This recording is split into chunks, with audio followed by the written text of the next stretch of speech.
खुशखबरी है। खुशखबरी किसानों के लिए, मज़दूरों के लिए, बल्कि क्षेत्र के लिए और रीगा मिल से जुड़े तमामों के लिए। खुशखबरी यह है कि वर्ष 2023 में ही किसान और मज़दूरों का भुगतान हो जाएगा। चाहे रीगा मिल को चालू होने में लग जाएं 24 और 25, लग जाएं साल और 2 साल, लेकिन किसान और मज़दूरों का भुगतान इसी साल हो जाएगा।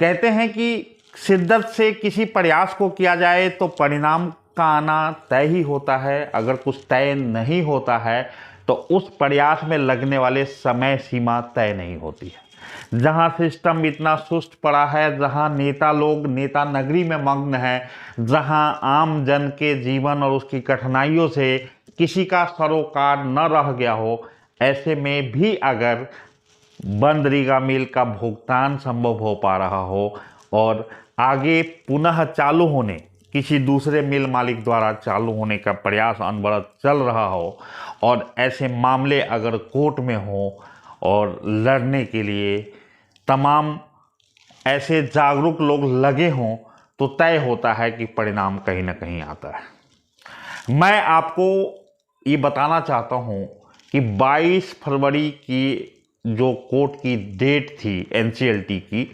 उसमें नोटिस के बावजूद भी ओम प्रकाश धानुका फरार रहा और कोर्ट ने तल्ख टिप्पणी करते हुए ये कहा है कि अगली डेट 13 अप्रैल को है। अगर धानुका नहीं भी आता है तो कोर्ट अपने ऑर्डर को सुना देगी। मिल बिडिंग पे जा रहा है, मिल बिक रहा है, वास्तविक बिडर को बेचा जा रहा है और यह तय रहे कि मिल किसी कबाड़ी के रेट पे नहीं बिकने जा रहा, कबाड़े की कीमत पे नहीं बिकने जा रहा, क्योंकि कोई मिल को कबाड़ी में बिकने के लिए स्क्रैप सर्टिफिकेट की जरूरत होती है और जिस सेगमेंट का ये आपका रीगा का चीनी मिल है, उस सेगमेंट में स्क्रैप सर्टिफिकेट के लिए उसका 20 साल बंद रहना जरूरी है, जबकि मिल आपका महज साल 2 साल से बंद है। ऐसे में जो रिजोल्यूशन प्रोफेशनल है, आरपी हैं, नीरज जैन जो कि सीए हैं और यहाँ रिजोल्यूशन के लिए बहाल हुए हैं, आज मिल उन्हीं के कस्टडी में है और 22 फरवरी को ही ये केस कंक्लूड हो गया होता। लेकिन ओम प्रकाश धानुका, जैसा कि आपको पता ही है कि सीतामढ़ी भाग कर आ गया था, पत्रकारों को बाइट देने में लगा था, ऐसे लगा था जैसे उस पर बहुत बड़ी गाज गिरी हो, ऐसे लग रहा था जैसे वो पीड़ित हो। पीड़ित तो वो किसान हैं, मजदूर हैं, पीड़ित तो वो क्षेत्र है जहाँ का विकास थम गया, पीड़ित तो वो बैंक है जिसका करोड़ों की राशि को चंपत लगाए हुआ है, पीड़ित तो वो लोग हैं जिनको अपने ही पैसा मांगने पर बैंक का किराएदार मतलब कर्जदार बना दिया गया, जिनके डॉक्यूमेंट जमा करा कर मिल के गारंटी में ऋणी बनाया गया, किसान केसीसी कराया गया और उसके माध्यम से भी पूरा पैसा निकालकर मिल में रख लिया गया। इतनी बड़ी परिसंपत्ति है मिल की और देखिए नीयत खराब होती है तो कैसे आदमी गिरता है। महज 1,70,00,000 रुपए की देनदारी वर्षों तक न चुका पाने के कारण एनसीएलटी में मामला गया था। महज 1,70,00,000 की राशि के लिए ये मिल नीलाम हुआ है और अब अच्छा ही है कि नीलाम हो जा रहा है। अब अच्छा ही है कि किसानों का भुगतान और मजदूरों का भुगतान होने जा रहा है। अब ये अच्छा ही है कि अब कोई नया मिल मालिक आएगा और इस मिल को चलाएगा। बस आवश्यक यह है कि हम और आप गन्ना लगाएं। और जहां तक जो लोग सुप्पी साइड में गन्ना रखे थे उनको इस बार कोई विशेष परेशानी नहीं हुई है। हाँ, थोड़ा सा इमोशनल कह सकते हैं कि हमारे क्षेत्र में गन्ना मिल बंद है और हम गन्ना किसी और को सप्लाई कर रहे हैं, लेकिन तय है कि दलालों से मुक्ति मिली है। ये भी तय है कि पर्याप्त रूप से पूंजी मिली है और यह भी तय है कि 8-9 दिन 10 दिन के अंदर खाते में पेमेंट आ गया है। ये तय है कि जितने क्रय सेंटर खोले गए उस पर शासन प्रशासन की खूब निगाहें रही हैं, क्योंकि हम आप जैसे सामाजिक लोग जगे रहे हैं। अब उम्मीद आप बहुत ज़्यादा नहीं रखिए। मैं भी उस समय टूट सा गया था जब एक बड़ा आंदोलन खड़ा हुआ था और उसे ध्वस्त किया गया था धानुका के इशारे पर। तब मैं भी थोड़ा सा लगा था कि कमज़ोर पड़ रहा हूँ, लेकिन मुझे लगा कि ये आंदोलन ही धनुका के लोगों द्वारा चालू कराया गया था। इसमें तो हम आप जो सही नीयत से शामिल हुए थे वो अपनी नीयत के साथ बरकरार रहें तो ये लड़ाई चलती रहेगी। उस आंदोलन का क्या परिणाम आया आपके सामने है। देवेश चंद्र ठाकुर जी को लाया गया, जूस पिलाया गया, कहानी समाप्त कर दी गई और सबने ताली बजाया और किसी को लगा कि उसने ऐसी पत्रकारिता की है कि आने वाले समय में तो ओम प्रकाश धनुका उसको मिल का एच और हेड ऑफ द डिपार्टमेंट बना देगा। इस लालच में पूरे आंदोलन को खा जाने वाला पत्रकार आज नज़र मिलाकर आपसे बात नहीं कर सकता। लेकिन ऐसे में जो लड़ाई चली और परिणाम क्या हुआ मैं आपको बताता हूं। अभी 2 बार तो आपको पता ही है, कलकत्ता बार बेंच के कोई ना कोई एडवोकेट मर जाते रहे, कोर्ट कंडोलेंस होता रहा। उसके बाद जब बारी आई, धनुका फरार होना प्रारंभ कर दिया। 13/1 को कोर्ट ने निर्देश दिया लिखित में रजिस्ट्रार को, मेल करो, स्पीड पोस्ट करो, ट्रैक करो, जैसे करो, अगली बार धनुका कोर्ट में रहना चाहिए क्योंकि हमने ऑर्डर के लिए रिजर्व कर लिया है। 13 को अब देखिए धनुका नहीं पहुंचा तो 22 फरवरी की डेट रखी गई। 22 को देखिए कि वह भाग के आ गया सीतामढ़ी। नियति देखिए उसकी ऐसी है, जब कलकत्ता का कोर्ट खोजता है तो भाग के सीतामढ़ी आ जाता है कि यहाँ डेट है, और यहाँ वाला खोजता है तो भाग के कलकत्ता चला जाता है कि वहाँ डेट है। इस बार कोर्ट ने कह दिया भैया तुम आओ या ना आओ, कोई फर्क नहीं पड़ता है। इस बार कोर्ट ने कहा है कि 13 अप्रैल को जो मेरा फैसला होगा, किसान हित में, मजदूर हित में, क्षेत्र हित में, उधारी दाताओं के हित में, वो फैसला कर दिया जाएगा और निश्चित रूप से धनुका के हाथ से सब कुछ निकल तो गया ही है, अब और निकल जाएगा। लेकिन किसान और मजदूर के हाथ में कुछ आने वाला है, कुछ वो आने वाला है जो उसका पैसा है, जो उसका बकाया है, और 2023 में ही तय है कि किसान और मजदूरों का भुगतान हो जाएगा। लेकिन ऐसे में सोचना होगा कि इसमें योगदान किसका? क्या हमारे उन विधायकों का योगदान है जिन्हें हम चुनते हैं? क्या हमारे सांसदों का योगदान है जिन्हें हम चुनते हैं? क्या हमारे क्षेत्र के नेताओं का योगदान है जिन्हें हम चुनते हैं? शायद किसी का योगदान नहीं है। आंदोलनों के दम पर, शोर शराबे के दम पर, टेक्निकल बातचीत के दम पर एक चीज हुआ है कि किसान मजदूर का पक्ष अब तक कोर्ट में नहीं रखा जाता था। बिहार सरकार के इस बार टोटल 5 एडवोकेट खड़ा हुए हैं बिहार सरकार की तरफ से, गन्ना विभाग की तरफ से। किस लिए? क्योंकि उन्हें डर है कि अगर उस मिल बी का बिडिंग हुई और पैसा लेकर कहीं धनुका भाग न जाए, तो उन्होंने किसान और मजदूर का पक्ष रखते हुए कोर्ट को यह कहा है कि किसान और मजदूर के हिस्से का पैसा विभाग को दिया जाए, सीधा बैंक को दिया जाए और मैंडेटरी रूप से उसको किसान और मजदूरों के खाते में ट्रांसफर कराया जाए।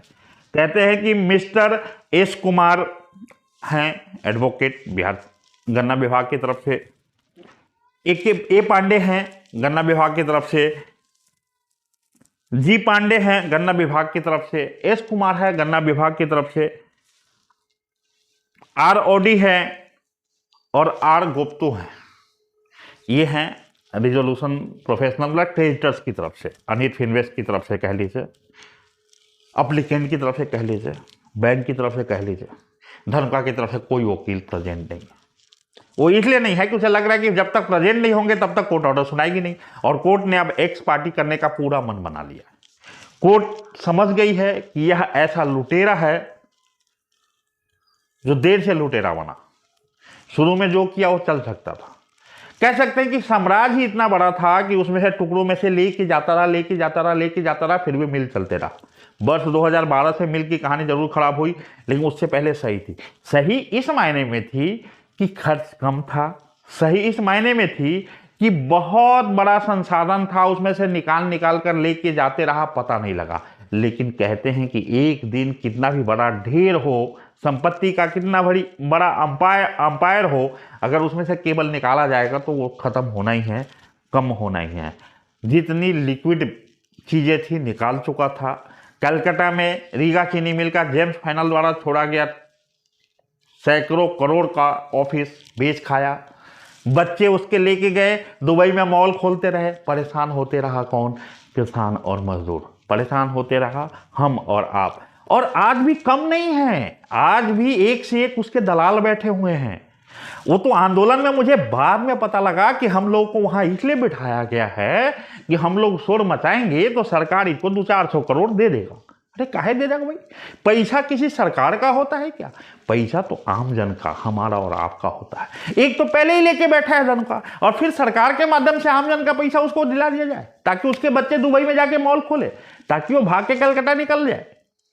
कहते हैं कि बिहार सरकार ने टरबाइन के लिए पैसा दिया था, नया टरबाइन लगाने के लिए। पुराना एक कवाड़े का टरबाइन लगा के और पूरा पैसा लेके जब कलकत्ता भाग गया था, सरकारी स्तर पे जब जांच हुई थी तो इसकी चोरी पकड़ी गई थी। अब जिस सरकार ने इसकी चोरी पकड़ी हो बार बार, वो इसको पैसा देगी, वो इसे चलवाएगी। आज हमें तो बार बार लगता है जब धनुका रीगा की तरफ बढ़ता है तो कहीं चुरा कर लोहा न बेच दे, कहीं कोई मशीनरी उठा के ना ले जाए। वो तो भला हो एनसीएलटी का, उसने आरपी के माध्यम से कस्टडी दिया हुआ है आरपी को, वहाँ सिक्योरिटी बहाल है जिसका वेतन आरपी के माध्यम से आता है। तय है कि एनसीएलटी कोर्ट ने, कलकत्ता ने सीतामढ़ी, शिवहर, मुजफ्फरपुर, मोतिहारी के लाभ का रीगा मिल बचा लिया। ये बिहार में होता, बिहार की बात होती तो शायद मुश्किल था। हम आज कह पा रहे हैं आपको कि आपका पैसा मिल जाएगा, हम आपको कह पा रहे हैं जब मिल चालू हो पाएगा। उसके पीछे एकमात्र यही है कि एक कंपनी एक्ट के तहत, कंपनी लॉ के तहत, नेशनल कंपनी लॉ ट्रिब्यूनल में कलकत्ता में मामला चल रहा है। बिहार में चल रहा होता तो कहना मुश्किल होता। धन्यवाद, संघर्ष प्रणाम। मेरा नाम संजय संघर्ष सिंह है। मैंने पिछले 5 वर्षों के सफ़र में केवल इतना जाना है कि अपनी नियति के साथ बढ़ते रहें। रास्ते में खूब दलाल मिलेंगे, पत्रकार मिलेंगे, पत्रकार मिलेंगे, धनुका के टुकड़ों पर पलने वाले लोग भी मिलेंगे, लेकिन हमें तो उन लोगों की चिंता करनी है जो लोग सही में पीड़ित हैं, जिनका गन्ना भी गया, जिनका पैसा भी गया, जिनके यहाँ चूल्हा चौका भी रुक गया। वैसे मजदूर हो या किसान हो, हमें तो सिर्फ उसकी बात करनी है, क्योंकि अगर आज हम आप उनकी बात नहीं कर सकते, मतलब कल अपनी बात नहीं कर पाएंगे। किसानों की बात इसलिए करनी होगी, मजदूरों की बात इसलिए करनी होगी कि किसान और मजदूर 2 ही फैक्टर हैं जिस पर कोई मिल चल सकता है। आने वाले समय में ये तय है कि यह क्षेत्र फिर से खुशहाल होगा और अब तो नए सिरे से जवान होगा। और सबसे बड़ी बात है कि एक बहुत बड़े भ्रष्टाचारी, चोर, झूठे ओम प्रकाश धनुका से हम सबको मुक्ति मिल जाएगी। साथ में मिलेगा हमारा बचा हुआ राशि, साथ में मिलेगा एक नया मिल मालिक, और साथ में मिलेगा रीगा मिल को लेकर एक नई उम्मीद। धन्यवाद, संघर्ष प्रणाम। मेरा नाम संजय संघर्ष सिंह है।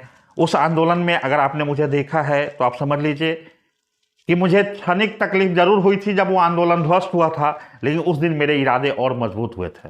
मैंने माना कि कदम कदम पर ऐसे दलाल लोग मिलेंगे, रास्ते रोकने वाले भी मिलेंगे, चलते हुए आंदोलन को बंद कराने वाले भी मिलेंगे, लेकिन हमें तो हमारी अपने लक्ष्य की तरफ बढ़ते रहना है। और उस दिन मैंने ये सोच लिया था कि धनुका कानूनन सीधा हो, चाहे वो जेल जाए, किसानों का भुगतान हो, मजदूरों का भुगतान हो, मिल चले, और जब तक ना चले तब तक प्रयासरत रहना है। मैं पुनः कहना चाहूँगा उन साथियों का जिन साथियों का कहीं ना कहीं उम्मीद और आशाएं मेरे साथ लगी हैं, तो मैं बताता हूँ मैं बड़ा सामान्य सा व्यक्ति हूँ, मुझ में कुछ खास नहीं है, मैं भी वही हूँ जो आप हैं। बस अंतर इतना ही है कि मैं थोड़ा सा उस तरफ चिंतित हूँ, आप थोड़ा सा अपने जीवन की तरफ चिंतित हैं। मैं ये नहीं कहता हूँ कि अपने जीवन, अपने कैरियर, अपने परिवार के प्रति चिंतित नहीं होना चाहिए, लेकिन मुझे ये भी लगता है कि अगर सब लोग केवल परिवार तक ही सीमित रह जाएंगे तो पूरा क्षेत्र जो परिवार होता है उसका क्या होगा, पूरे तमाम लोग जो अपने ही हैं उनका क्या होगा।